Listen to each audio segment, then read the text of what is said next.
The message from the U.S. to Iraq tonight is it is time to put internal political differences aside and come together against ISIS. President Obama's top diplomat came to Baghdad today to deliver that message personally. Correspondent Kevin Corke has more tonight from the White House.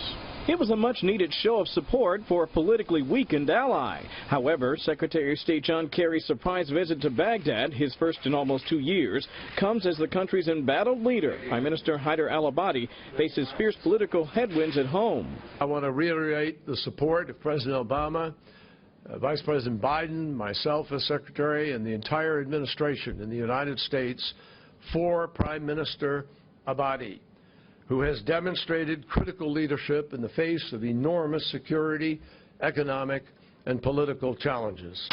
The trip comes as the coalition continues to make headway in the fight against ISIS in Iraq, with a planned offensive to recapture Mosul already taking shape. This as economic turmoil engulfs the Abadi government, thanks to faltering oil revenue, which in turn has led to calls for the Prime Minister's removal, including by his predecessor, former Prime Minister Nouri al-Maliki. And while the U.S.-backed coalition continues to reclaim areas of Iraq previously overrun by ISIS, a new report suggests Iraqis are deeply skeptical of U.S. intentions when it comes to fighting the terror group. According to the report in the U.S. Embassy in Baghdad's counter-ISIS messaging, about half of Iraqi Sunnis and Shiites say they completely oppose the U.S.-led coalition fighting ISIS. About 40% of Iraqis believe the U.S. is working to destabilize Iraq and control its natural resources. Nearly a third of Iraqis, meanwhile, think the U.S. supports terrorism in general and ISIS specifically. A sobering revelation considering today's announced $155 million U.S. aid package aimed at helping Iraqis. The Iranian leaders have claimed that the U.S. created ISIS and continue to support it against the Iraqi people.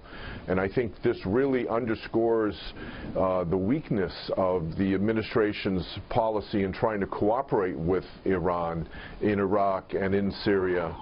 A fundamental complication of relationship building in that part of the world, Doug. As you know, the Iranians, like the U.S., are actually backing the Abadi government in Iraq, although certainly you could make the argument the motives couldn't be more dissimilar. By the way, we heard from Secretary Kerry today. He said that he did not discuss with Prime Minister Abadi this notion of sending more American troops into Iraq as a coalition tries to make the move on Mosul, but we also know the Pentagon has made it clear they feel like there should be a lot more in the way of troops in Iraq in the weeks ahead. Doug? Kevin Corke on the North Lawn. Thank you, Kevin.